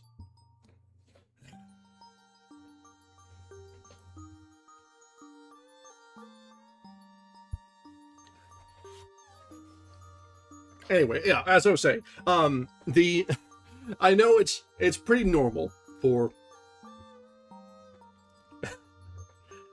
yeah. It's pretty normal for Sherlock Holmes to look to America for the esoteric. When we were reading the Adventures of Sherlock Holmes, when we first were reading Doyle, there was a few case, or one case in particular that hinged upon the Masonic order, the Freemasons, and that's about as American as you can get with your conspiracy theories and groups. Yes, I know the Freemasons have existed longer than America, but as far as American conspiracy groups go, the Masons are pretty much the tippy top. And now if you're talking about American cults, we've got the Mormons. So, we're 2 for 2. Here we go. Yeah, that's right. The villains were the Klan in one. And you know what? I was very proud of Arthur Conan Doyle. I know it's a pseudonym. Very proud of Doyle for that one, where it was very very clear that the clan were the villains. There was no redeeming them, and let's go. Sometimes, even 100, 150 years removed, sometimes they're still right. You can't stop winning. Way to go, Arthur Conan Doyle. Proud of you. Proud of you. I will say, before we get back to it, this part 2 is linguistically challenging, because I'm under the assumption that it's still coming from the memoirs and notes of Dr. Watson. So the narration is all in Watson's voice, reference, and accents. The people, the dialogue so far is all vaguely Western and Southern. And little girl. It is a challenge, because we're fighting with a few of my weakest accents. I don't have a good English accent, and we all know my Southern accent leaves a little bit to be desired. So, this is good entertainment, I hope. Alright, let's go ahead and continue. We've got plenty of time. We got about a half hour. We can get through at least 2 chapters tonight yet, I think. I've got a little bit of gin left. Alright, Chapter 2. The Flower of Utah. This is not the place to commemorate the trials and privations endured by the immigrant Mormons before they came to their final haven. From the shores of the Mississippi to the western slopes of the Rocky Mountains, they had struggled on with a constancy almost unparalleled in history. The savage man and the savage beast, hunger, thirst, fatigue, and disease, every impediment which nature could place in the way, had all been overcome with Anglo-Saxon tenacity. Yet, the long journey and their accumulated terrors had shaken the hearts of the stoutest among them. There was not one who did not sink upon his knees in heartfelt prayer when they saw the broad valley of Utah bathed in the sunlight beneath them, and learned from the lips of their leader that this was the promised land, and that these virgin acres were to be theirs for evermore. Young speedily proved himself to be a skillful administrator, as well as a resolute chief. Maps were drawn and charts prepared, in which the future city was sketched out. All around, farms were apportioned and allotted in proportion to the standing of each individual. The tradesman was put to his trade, and the artisan to his calling. In the town, streets and squares sprang up, as if by magic. In the country, there was draining and hedging, planting and clearing, until the next summer saw the whole country golden with the wheat crop. Everything prospered in the strange settlement. Above all, the great temple, which they had erected in the center of the city, grew ever taller and larger. From the first blush of dawn until the closing of the twilight, the clatter of the hammer and the rasp of the saw was never absent from the monument which the immigrants erected to him who had led them safe through many dangers. The 2 castaways, John Ferrier and the little girl who had shared his fortunes and had been adopted as his daughter, accompanied the Mormons to the end of their great pilgrimage. Little Lucy Ferrier was borne along pleasantly enough in Elder Stangerson's wagon, a retreat which she shared with the Mormon's 3 wives, and with his son, a headstrong, forward boy of 12. Having rallied with the elasticity of childhood from the shock caused by her mother's death, she soon became a pet with the women, and reconciled herself to this new life in her moving canvas-covered home. In the meantime, Ferrier, having recovered from his privations,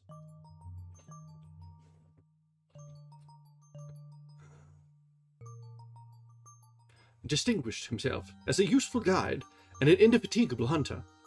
So rapidly did he gain the esteem of his new companions that when they reached the end of their wanderings, it was unanimously agreed that he should be provided with as large and as fertile a tract of land as any of the settlers, with the exception of Young himself, and of Stangerson, Campbell, Johnston, and Drebber, who were the 4 principal elders. On the farm thus acquired, John Ferrier built himself a substantial log house, which received so many additions in succeeding years that it grew into a roomy villa. He was a man of practical turn of mind, keen in his dealings and skilful with his hands. His iron constitution enabled him to work morning and evening at improving and tilling his lands. Hence it came about that his farm and all that belonged to him prospered exceedingly. In 3 years he was better off than his neighbours. In 6 he was well-to-do. In 9 he was rich. And in 12 there were not half a dozen men in the whole of Salt Lake City who could compare with him. From the great inland sea to the distant Wasatch Mountains, there was no name better known than that of John Ferrier. There was one way, and only one, in which he offended the susceptibilities of his co-religionists. No argument or persuasion could ever induce him to set up a female establishment, after the manner of his companions. He never gave reasons for this persistent refusal, but contented himself by resolutely and inflexibly adhering to his determination. There were some who accused him of lukewarmness in his adopted religion, and others who put it down to greed of wealth and reluctance to incur expense. Others, again, spoke of some early love affair, and a fair-haired girl who had pined away on the shores of the Atlantic. Whatever the reason, Ferrier remained strictly celibate. In every other aspect, he conformed to the religion of the young settlement, and gained the name of being an orthodox and straight-walking man. Lucy Ferrier grew up within the log house, and assisted her adopted father in all his undertakings. The keen air of the mountains and the balsamic odour of the pine trees took the place of nurse and mother to the young girl. As years succeeded to year, she grew taller and stronger, her cheek more ruddy, and her step more elastic. Many a wayfarer upon the high road which ran by Ferrier's farm felt long-forgotten thoughts revive in their mind as they watched her lithe, girlish figure tripping through the wheat fields, or met her mounted upon her father's Mustang, and managing it with all the ease and grace of a true child of the West. So the bud blossomed into a flower, and the year which saw her father the richest of the farmers left her as fair a specimen of American girlhood as could be found in the whole Pacific slope. It was not the father, however, who first discovered that the child had developed into the woman. It seldom is in such cases. That mysterious change is too subtle and too gradual to be measured by dates. Least of all does the maiden herself know it, until the tone of a voice or the touch of a hand sets her heart thrilling within her. And she learns, with a mixture of pride and of fear, that a new and a larger nature has awoken within her. There are few who cannot recall that day and remember the one little incident which heralded the dawn of a new life. In the case of Lucy Ferrier, the occasion was serious enough in itself, apart from its future influence on her destiny, and that of many besides. It was a warm June morning, and the Latter-day Saints were as busy as the bees whose hive they had chosen for their emblem. In the fields and in the streets rose the same hum of human industry. Down the dusty high roads defiled the long streams of heavily laden mules, all heading to the west, for the gold fever had broken out in California, and the overland route lay through the city of the elect. There, too, were droves of sheep and bullocks coming in from the outlying pasture lands, and trains of tired immigrants, men and horses equally weary of their interminable journey. Through all this motley assemblage, threading her way with the skill of an accomplished rider, there galloped Lucy Ferrier. Her fair face flushed with the exercise, and her long chestnut hair floating out behind her. She had a commission from her father in the city, and was dashing in as she had done many a time before, with all the fearlessness of youth, thinking only of her task, and how it was to be performed. The travel-stained adventurers gazed after her in astonishment, and even the unemotional Indians, journeying in with their pelties, relaxed their accustomed stoicism as they marvelled at the beauty of the pale-faced maiden. She had reached the outskirts of the city, when she found the road blocked by a great drove of cattle, driven by a half-dozen wild-looking herdsmen from the plains. In her impatience, she endeavoured to pass this obstacle by pushing her horse into what appeared to be a gap. Scarcely had she got fairly into it, however, before the beast closed in behind her, and she found herself completely embedded in the moving stream of fierce-eyed, long-horned bullocks. Accustomed as she was to deal with cattle, she was not alarmed at her situation, but took advantage of every opportunity to urge her horse on, in the hopes of pushing her way through the cavalcade. Unfortunately, the horns of one of the creatures, either by accident or design, came in violent contact with the flank of the Mustang, and excited it to madness. In an instant it reared up upon its hind legs with a snort of rage, and pranced and tossed in a way that would have unseated any but a most skilful rider. The situation was full of peril. Every plunge of the excited horse brought it against the horns again, and goaded it to fresh madness. It was all that the girl could do to keep herself in the saddle. Yet a slip would mean a terrible death under the hooves of the unwieldy and terrified animals. Unaccustomed to sudden emergencies, her head began to swim and her grip upon the bridle to relax. Choked by the rising cloud of dust and by the steam from the struggling creatures, she might have abandoned her efforts in despair, but for a kindly voice at her elbow, which assured her of assistance. At the same moment, a sinewy brown hand caught the frightened horse by the curb, and, forcing a way through the drove, soon brought her to the outskirts. "You're not hurt, I hope, miss?" said her preserver respectfully. She looked up at his dark, fierce face and laughed saucily. "I'm awful frightened," she said naively. "Whoever would have thought that Poncho would have been so scared by a lot of cows?" "Thank God you kept your seat," the other said earnestly. He was a tall, savage-looking young fellow mounted on a powerful roan horse, and clad in the rough dress of a hunter, with a long rifle slung over his shoulders. "I guess you are the daughter of John Ferrier." "Ferrier," he remarked. "I saw you ride down from his house.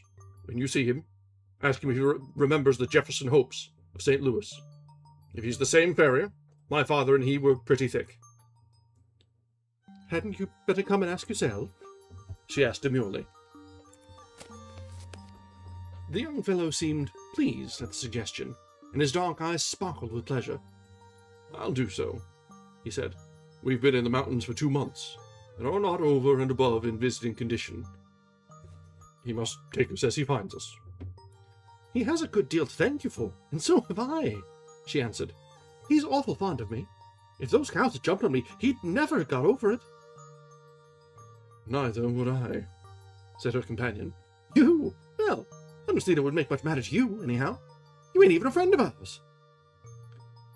The young hunter's dark face grew so gloomy over this remark that Lucy Ferrier laughed aloud. "There, I didn't mean that," she said. "Of course, you are a friend now. You must come and see us. Now, I must push along, or Father won't trust me with his business any more. Goodbye." "Goodbye," he answered, raising his broad sombrero and bending over her little hand. She wheeled her Mustang round, gave it a cut with her riding whip, and darted away down the broad road in a rolling cloud of dust. Young Jefferson Hope rode on with his companions, gloomy and taciturn. He and they had been among the Nevada mountains prospecting for silver, and were returning to Salt Lake City in the hope of raising capital enough to work some lodes which they had discovered.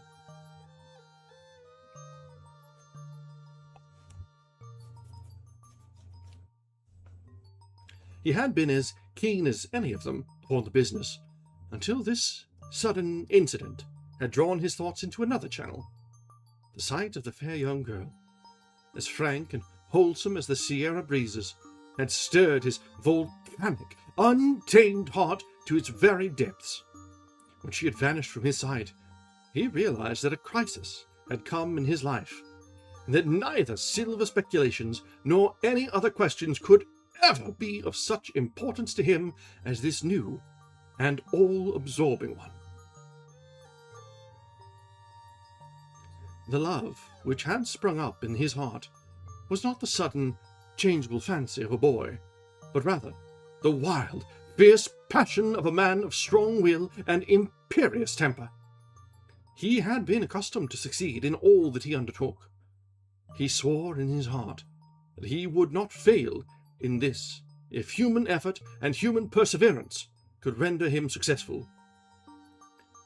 He called on John Ferrier that night, and many times again, until his face was a familiar one at the farmhouse. John, cooped up in the valley and absorbed in his work, had had little chance of learning the news of the outside world during the last 12 years. All this Jefferson Hope was able to tell him, and in a style which interested Lucy, as well as her father. He had been a pioneer in California, and could narrate many a strange tale of fortunes made and fortunes lost in those wild halcyon days. He had been a scout, too, and a trapper, a silver explorer, and a ranchman.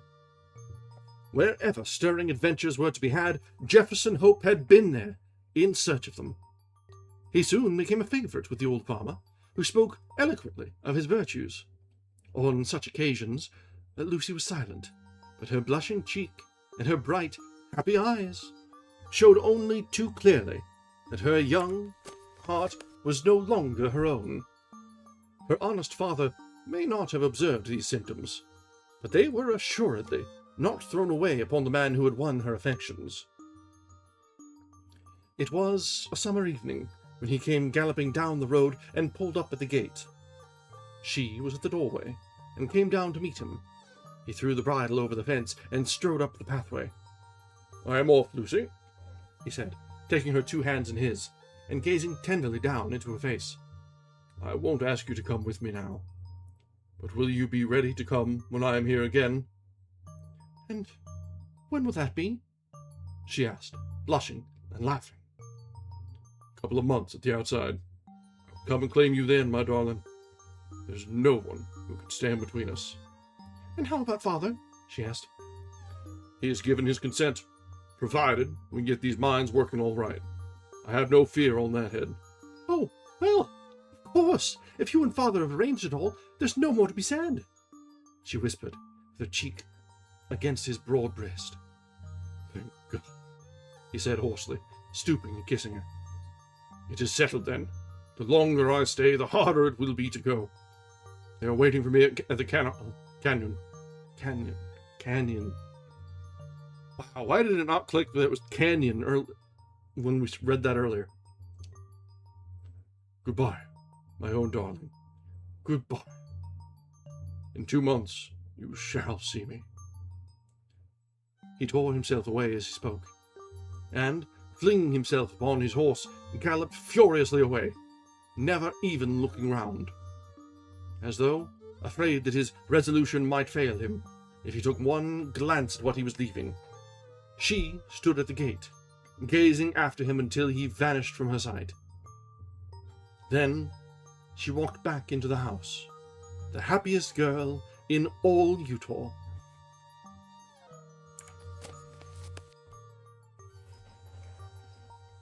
All right, that brings us to the end of Chapter 2, and I'm starting to wonder where, getting back to Sherlock Holmes and Watson, this is rather a lot of stage setting. Almost feels like we're reading a fantasy novel at this point. The world building is going on and on and on, even if it's a familiar world. The happiest girl in Utah is not a high bar. That is a fair assessment. She's prepped to be a single wife as opposed to a sister wife. And you know what? That's moving ahead in the world.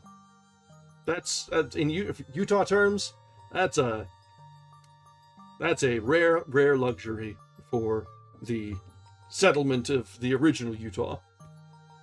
Background on the killer. That would make sense. That would very much make sense. I don't remember the names that came up. I know Stenger was mentioned earlier, which was a name that was in part 1. So we'll see, as it should hopefully relink in here, preferably on the quick.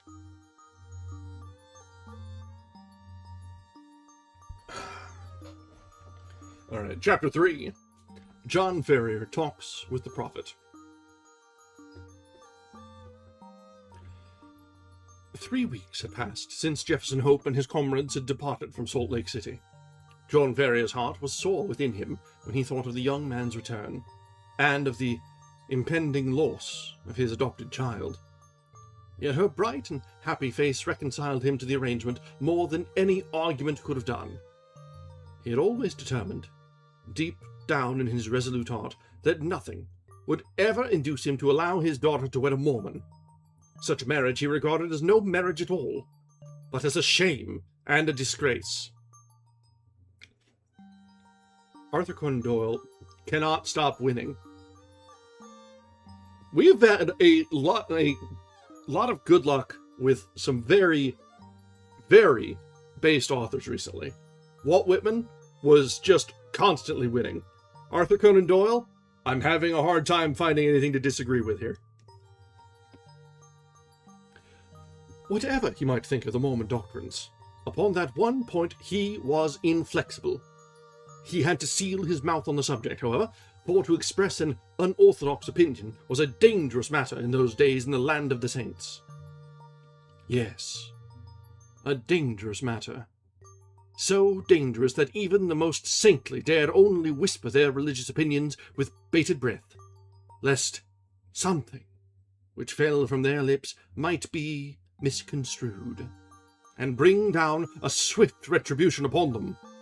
The victims of persecution had now turned persecutors on their own account, and persecutors of the most terrible description.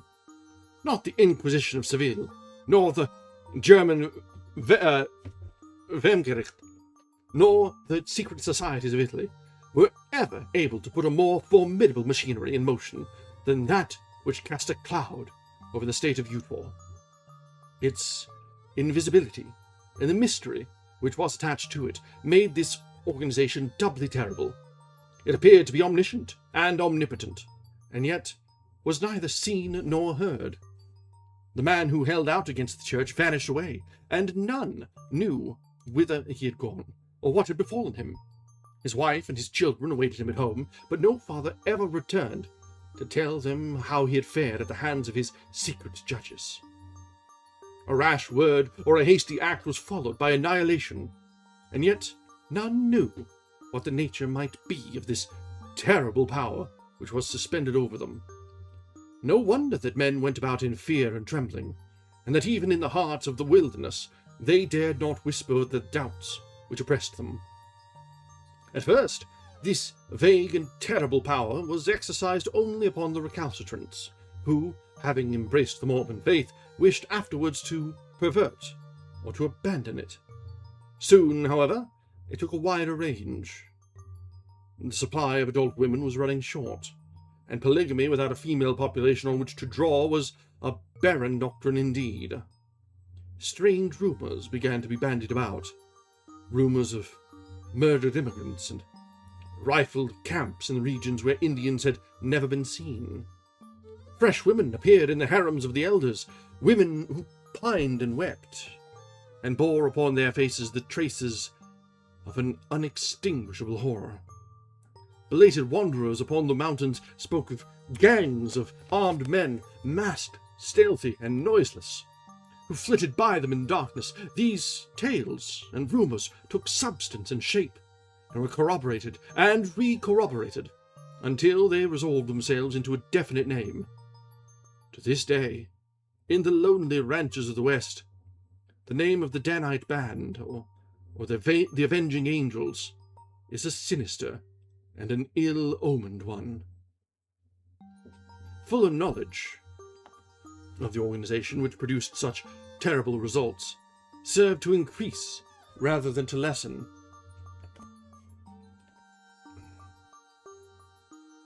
the horror which it inspired in the minds of men. None knew who belonged to this ruthless society.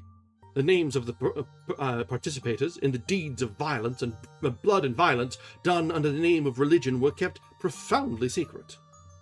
The very friend to whom you communicated your misgivings as to the prophet and his mission might be one of those who would come forth at night with fire and sword to exact a terrible reparation. Hence, every man feared his neighbour, and none spoke of the things which were nearest to his heart. One fine morning, John Ferrier was about to set out to his wheat fields, when he heard the click of the latch, and, looking through the window, saw a stout, sandy-haired, middle-aged man coming up the pathway. His heart leapt to his mouth, for this was none other than the great Brigham Young himself.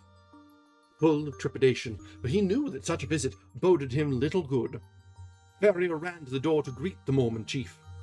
The latter, however, received his salutations coldly, and followed him with a stern face into the sitting-room.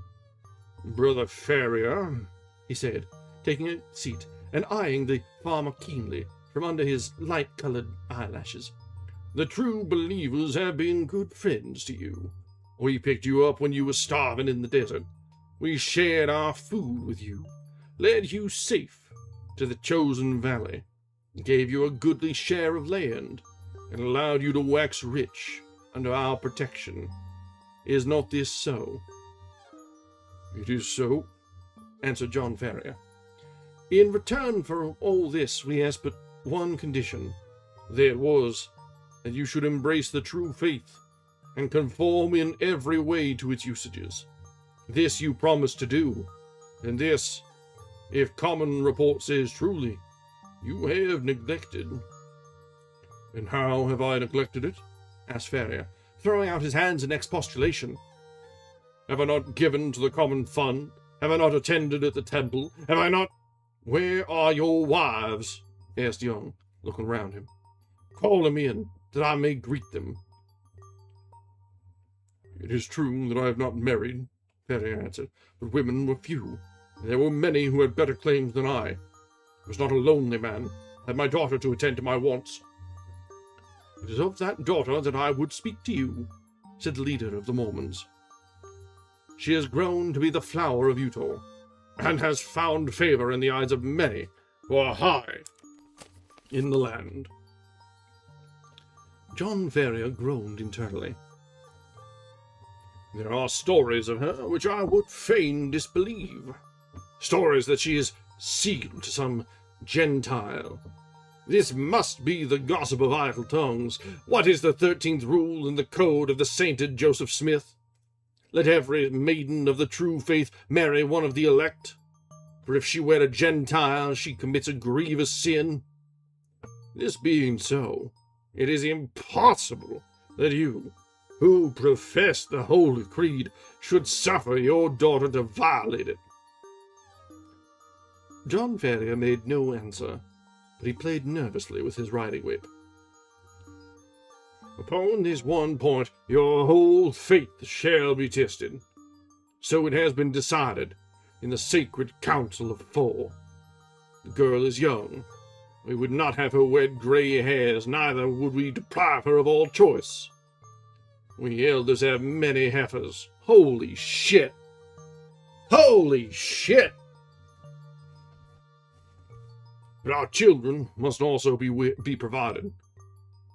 Stangerson has a son, and Drebber has a son, and either of them would gladly welcome your daughter to their house. Let her choose between them. They are young and rich, and of the true faith. What say you to that?" There's a footnote here. Usually I don't read them, but we're in the thick of it here. Kemble, in one of his sermons, alludes to his 100 wives under this endearing epithet. Holy shit. Wives as heifers, holy mother of God. Ferrier remained silent for some little time, with his brows knitted. "You will give us time," he said at last. "My daughter is very young. She is scarce of an age to marry." "She shall have a month to choose," said Young, rising from his seat. At the end of that time, she shall give her answer." He was passing through the door when he turned, with flushed face and flashing eyes. "It were better for you, John Ferrier," he thundered, that you and she were now lying blanched skeletons upon the Sierra Blanco, than that you should put your weak wheels against the orders of the Holy Four. With a threatening gesture of his hand, he turned from the door, and Ferrier heard his heavy step scrunching along the shingly path. He was still sitting with his elbows upon his knees, considering how he should broach the matter to his daughter, when a soft hand was laid upon his, and looking up, he saw her standing beside him. One glance at her pale, frightened face showed him that she had heard what had passed. "I could not help it," she said in answer to his look. "His voice rang through the house. Oh, father, what shall we do?"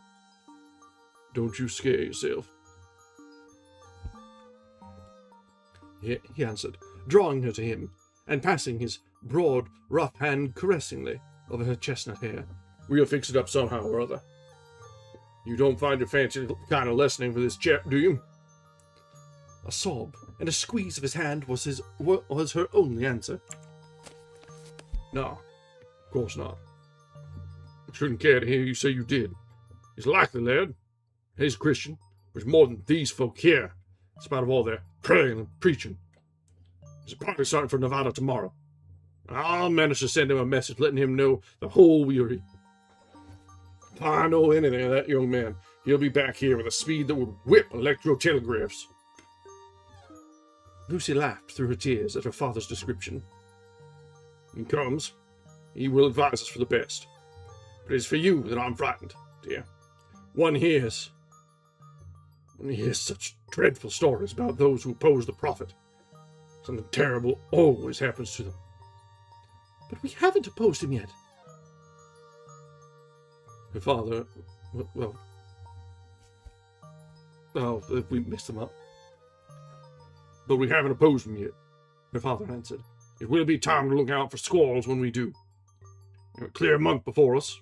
At the end of that, I guess we had best shin out of Utah." "Leave Utah?" "That's about the size of it."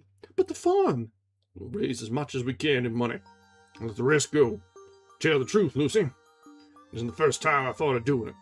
I don't care about knuckling under to any man, as these folk do to their darn prophet. I'm a free-born American, and it's all new to me. Yes, I'm too old to learn. If he comes browsing along about this farm, he might chance to run up against a charge of buckshot, traveling in the opposite direction." "But they won't let us leave," his daughter objected. "Wait till Jefferson comes, and we'll soon manage that. In the meantime, don't you fret yourself, my dearie. Don't get your eyes swelled up, else he'll be walking in at me when he sees you. And nothing to be afeard about, and no danger at all." John Ferrier uttered those consoling remarks in a very confident tone, but she could not help observing that he paid unusual care to the fastening of the doors that night, and that he carefully cleaned and loaded the rusty old shotgun which hung upon the wall of his bedroom. All right, that brings us to the end of Chapter 3 tonight, and this will be where we wrap up, so let's go ahead and set a bookmark here, and we can get out of our reading nook for this one. I've got one last snooze, we'll use that for the closing remarks. So, this has been, we saw the end of the first part, the arrest of the murderer in London. And now, presumably, we're starting to see some backstory of the murdered and the murderer, a little bit both. Maybe some motive in for the mix. I'm sure, probably pretty quickly, it will loop back in. We're starting to see there are ominous turns. There have been ominous turns ever since the Mormon pilgrims picked up the pair dying of thirst in the desert. But, as might be expected, there wasn't a whole lot of benign sentiment as the years went on. Yeah, let me take a look at the... Yeah, I think there are only 2 parts. And we've got 3 chapters left, it looks like. So I think we'll probably finish next time. We are at about 65%, so if we might run a little over in order to be finished next time, but I think we're probably one session through. I don't think it would be wise to split it into two anyway. So we can look forward to that next time. So, I have to talk scheduling for a little bit because we're in for a weird couple of weeks. Tomorrow, I think we're going to need to cancel. I might be able to do something late, but for the time being, let's plan on canceling our unarchived reading. One of the guys at work had his last day today, actually. He'd been with the college for like 15 years, and we're having a proper send-off for him tomorrow. And real life obligations do, in fact, trump our reading sessions. Yes, and so it's one of those situations where he doesn't want to go. He's leaving on good terms, but he doesn't want to go. But for those, I'm in the like semi-public sector working, and for those of you who are aware, it's not a good time to be in the public sector, economically or being outspoken of any thought whatsoever. So it's tough. So big life changes coming about for him. I do wish him the very best, and I'm going to be sure to bring a nice bottle with me to his shindig tomorrow, but it's with mixed feelings. But yeah, so let's plan on not having our reading tomorrow. We will be back on Sunday for our continued and concluding reading of A Study in Scarlet, the first of the Sherlock Holmes novels, stories, the big case that was alluded to when we read The Adventures of Sherlock Holmes all those months ago. Now, next week, we have another weird schedule, and that is because I have a birthday coming up. Monday, actually. So, I do have some plans for something special to do. That will be next Saturday. I'm still deciding exactly what we're doing. Last year we did a full-on marathon reading. It was like something 10 hours or something. I'm not sure how long we'll go, but I'm making arrangements and logistics in the background. So look forward to something special on Saturday next week. Yes, yeah. There will be shenanigans of many a sort. We'll sort something out. I don't know. I need to pick a book or make arrangements. We'll figure it out. But that's something to look forward to. I think it'll be fun. It'll be fun. So yeah, that will be all we have for tonight. Let me see. As always, I do prefer to raid into other readers. It's just something we do. There's a small community of readers on Twitch, and I think it is just best to maintain and keep things tight. So let's see, who is reading tonight? Cryptid is reading the viewer stories and doing comments. She's always fun to go into. Let's see, I think we've rated her relatively recently. Usually on a Friday, we'd be going over to the Fanfic Friday guys, but apparently, someone had things going on. Oh no, I think, no, Witsy's up. We might be able to jump that way.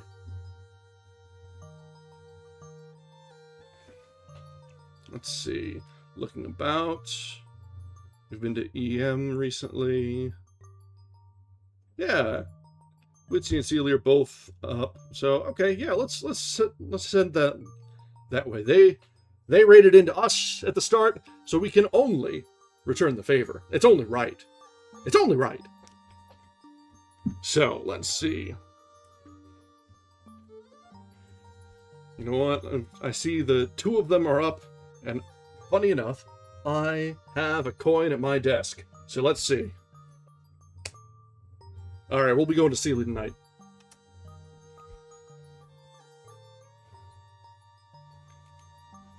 So let's start this off.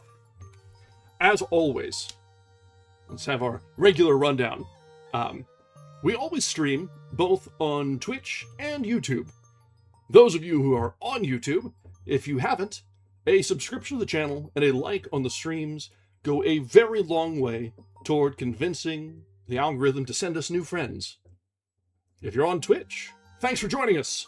We've been going for about 6 months now, and we're gathering steam. I think our follower count on Twitch has about met or eclipsed our YouTube side, and it's a lot of fun. So, if you haven't yet, a follow on Twitch is a fantastic way to keep notice of updates of when we go live. Usually, we have a pretty firm schedule. Shit's weird lately. I make no apologies.